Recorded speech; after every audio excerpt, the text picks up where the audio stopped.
long time ago. I think 5 months ago, I'm not sure. So yeah, I thought it's time to post another creepy story video. So I've actually set up my room for the atmosphere to be a bit creepy dark, and I have this light going on the side. I'm not sure if it's going to be adding to the atmosphere, but I do hope so. And I'm actually trying out this new mic, this DJI mic. I actually got this for my vlogs. I have another new vlogging channel where I post some vlog videos, travel videos. So I use this mic like on the go outdoors. But I thought, why not try to film an ASMR video with this and see how it goes. So I'm letting my Yeti rest for today.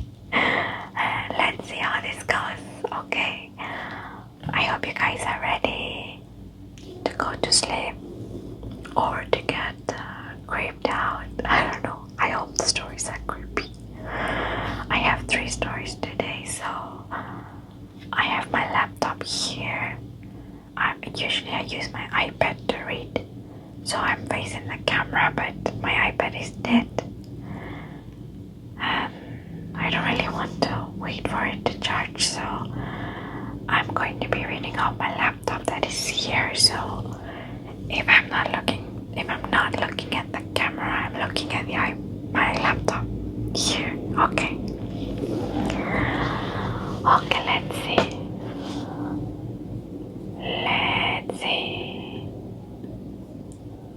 Are you guys cozy? I hope so. Let's see, story number 1. The last train. Every evening at exactly 11:45 p.m., the last train of the night departed from the old railway station. It was a lonely hour, and only a handful of passengers ever boarded that final train. Sarah had never taken the last train before, but tonight was different. She had missed her earlier connection and had no choice. The station was eerily quiet as she waited. A thick fog rolled in, making the flickering lights appear ghostly. Finally, the train arrived with a groan of metal and hiss of steam. She hurried on board and found a seat near the middle of the carriage. To her surprise, the train was almost empty. There were only a few other passengers, all sitting silently with their heads bowed. A boat. Is that bowed? A boat, like your head down? Yeah. As the train started to move, Sarah pulled out her book and tried to read.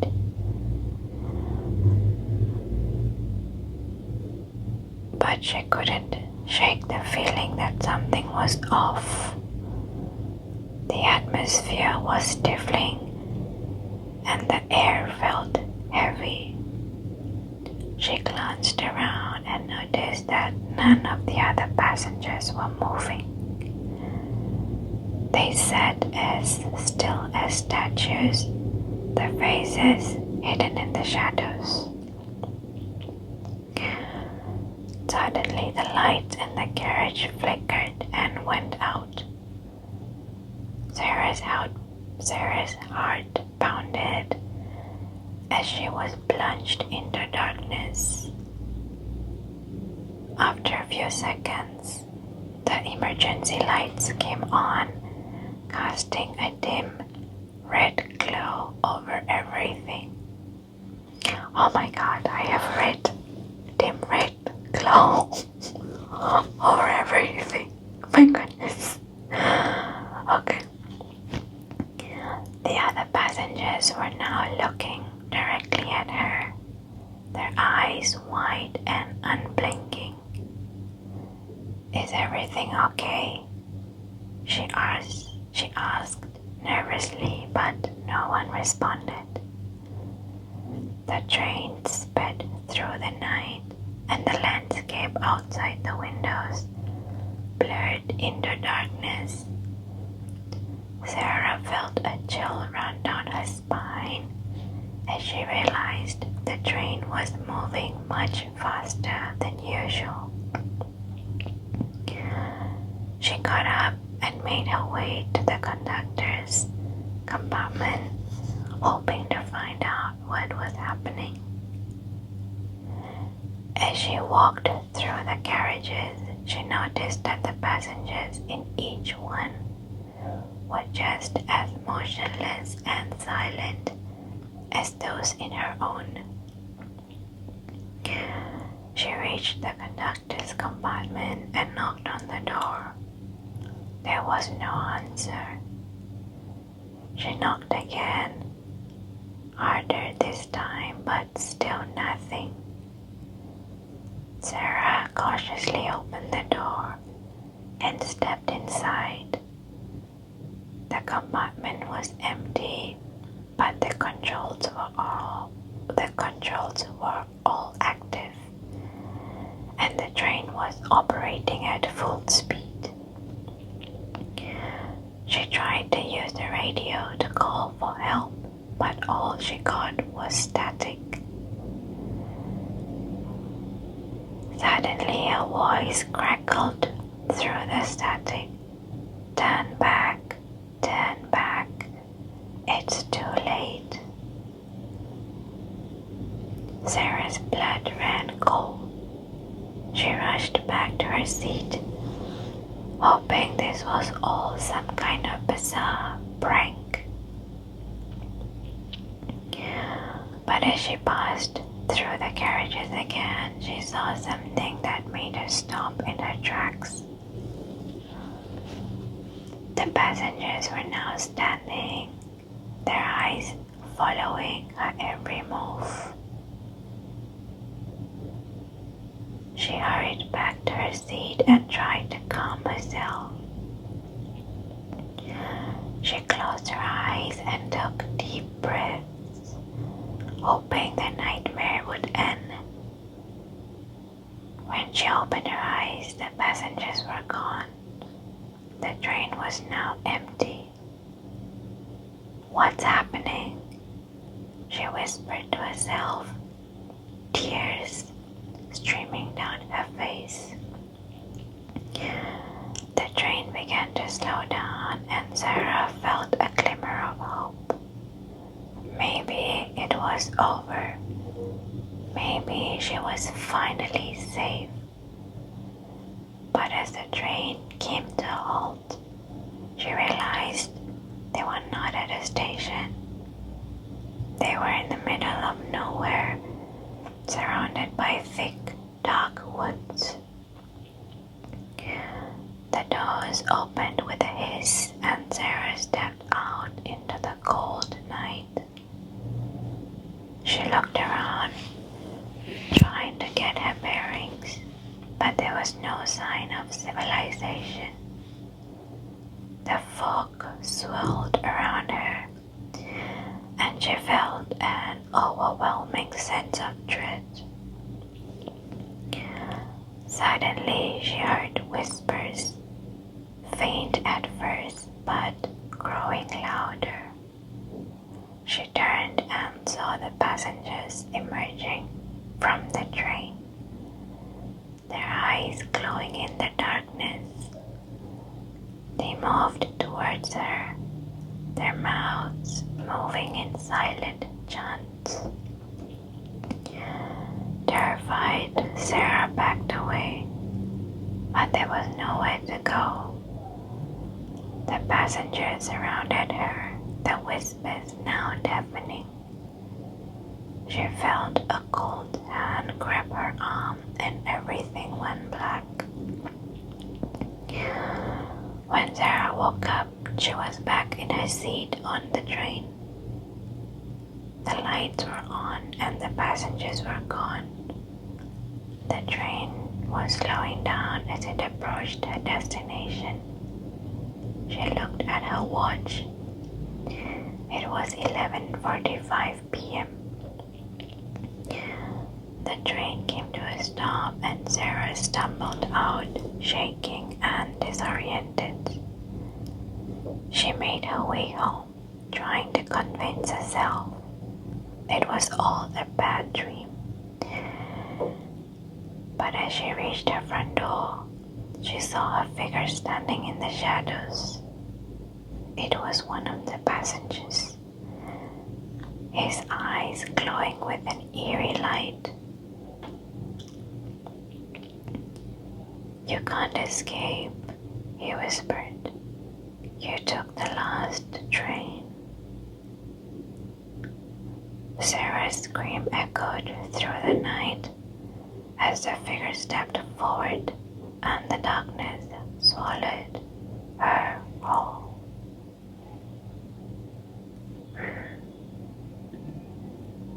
This feels like a movie or I don't know, something that happens in movies, right? I mean, I would never take the last train, like, ever. Last trains are always empty and there's always almost no one, especially like on weekdays. Oh, it's too scary. I mean, just imagine something goes wrong, you see something that you're not supposed to see, and how do you get off the train? You have to wait till the stop. You can't possibly get the driver who's on the other side of the train. I don't know, I wouldn't take the last train. Okay, story number 2. The office night shift. The office building stood tall, its windows reflecting the moon's pale glow. Most employees had long gone home, leaving only a skeleton crew to work the night shift.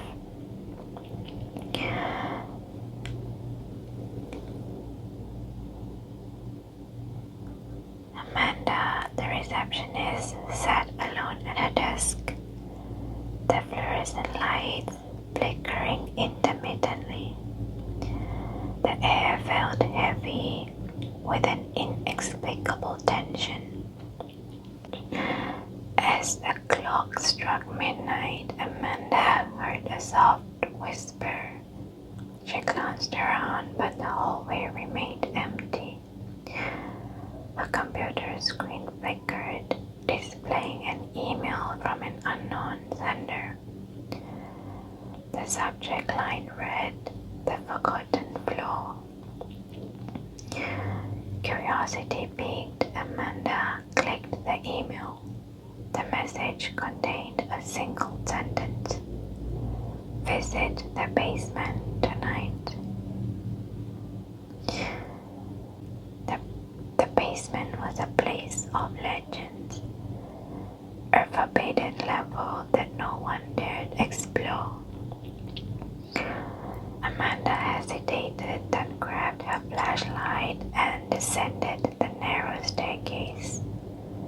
The air grew colder and the flickering lights cast eerie shadows on the walls. As she reached the bottom, Amanda gasped. The basement was vast, filled with rows of dusty filing cabinets. She pulled open a drawer at random and found old employee records. The names were familiar, people who had vanished without a trace. Amanda's footsteps echoed as she explored further. she stumbled upon a locked door labeled Archives. The key hung on a hook nearby. Trembling, she inserted it and turned. The door creaked open, revealing a room. Inside, she found a row of ancient typewriters. Each one bore a nameplate. Evelyn, Sinclair, Thomas, Grayson, and so on. Amanda sat at the nearest typewriter and typed her name. The keys moved on their own, spelling out a chilling message. You are not alone. The room pulsed with energy, shadows danced along the walls, and the air grew thick with sorrow. Amanda realized she was surrounded by the spirits of those who had vanished from the office. They whispered their stories, the late-night deadlines, the stress, the desperation. Why are you here? Amanda asked, her voice trembling.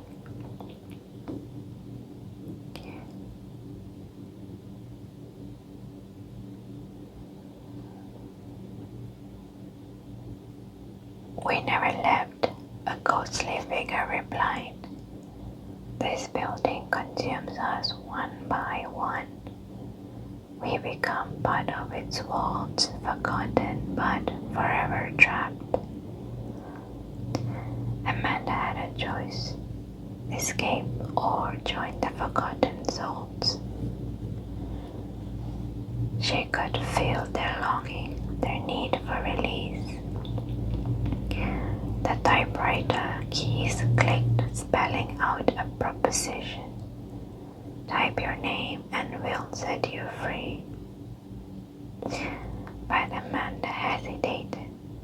What awaited her beyond the office walls? Could she bear the weight of their memories? As the clock struck 3 a.m., Sarah made a decision. She typed her name and the room trembled. The spirits faded, leaving only a single note. Thank you.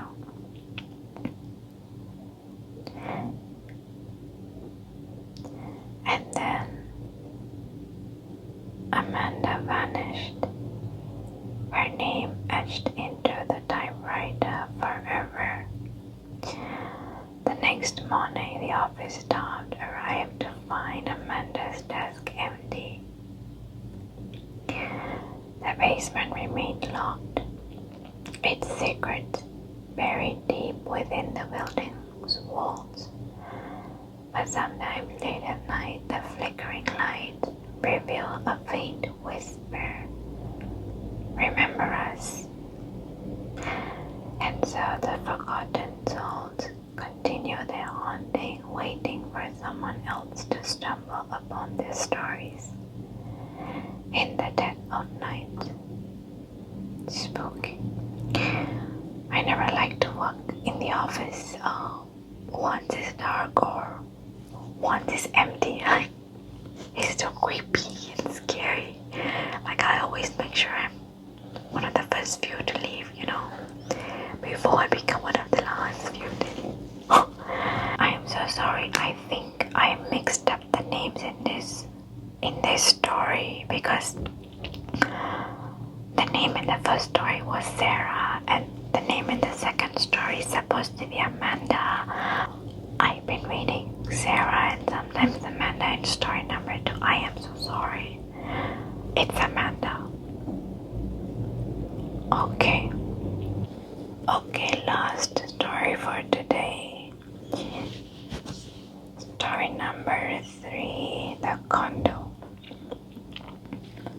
It was supposed to be a relaxing weekend for Lisa and her friends. They had rented a luxurious condo in the city with a rooftop pool, a jacuzzi, cozy and a stunning view of the skyline. They plan to have some fun, drink some wine, and forget about their troubles. But something was wrong with the condo. Lisa felt it as soon as she stepped inside. A cold, oppressive air hung over the place, as if it was haunted by a dark presence. She shrugged it off, thinking it was just her imagination. She unpacked her bags and joined her friends in the living room. They chatted and laughed, trying to ignore the eerie atmosphere. They decided to order some pizza and watch a movie. Lisa volunteered to go downstairs and pick up the delivery. She took the elevator to the lobby, feeling a sense of relief as she left the condo. She greeted the delivery guy and paid for the pizza. She turned around and saw a woman standing in the corner staring at her. She was pale and thin, with long black hair and sunken eyes. She wore a white dress that was stained with blood. Lisa felt a surge of fear. She recognized the woman. She was the previous owner of the condo. She had killed herself in the bathroom after finding out that her husband was cheating on her. Lisa had read about it in the news. It was one of the reasons why the condo was so cheap. Now, why would you do that?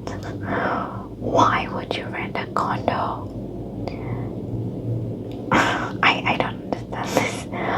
Why would you rent a condo even after knowing that someone killed themselves in the condo? I don't know. Okay.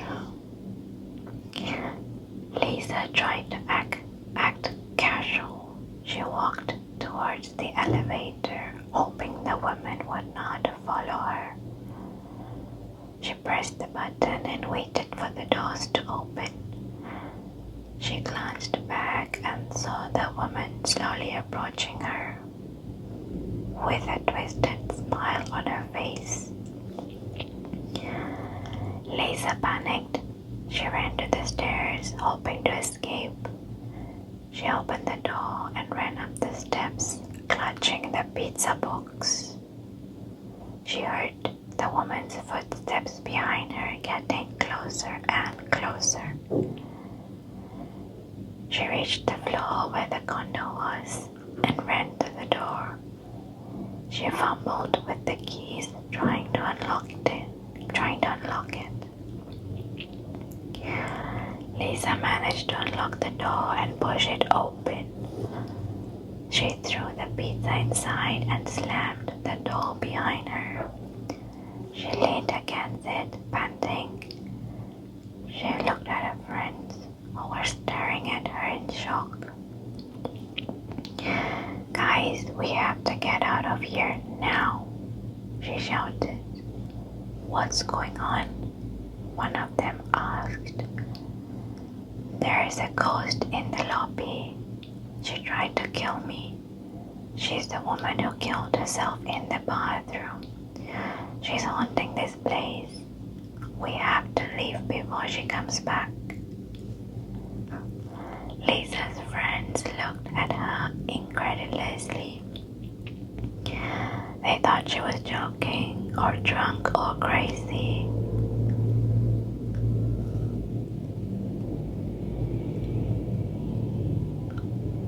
They laughed and shook their heads. "Lisa, calm down. You're scaring us. There's no such thing as ghost. You. You must have imagined it. They laughed and shook their heads. "Lisa, calm down. You're scaring us. There's no such thing as ghost. You must have imagined it." They laughed and shook their heads. "Lisa, calm down. You're scaring us. There's no such thing as ghost.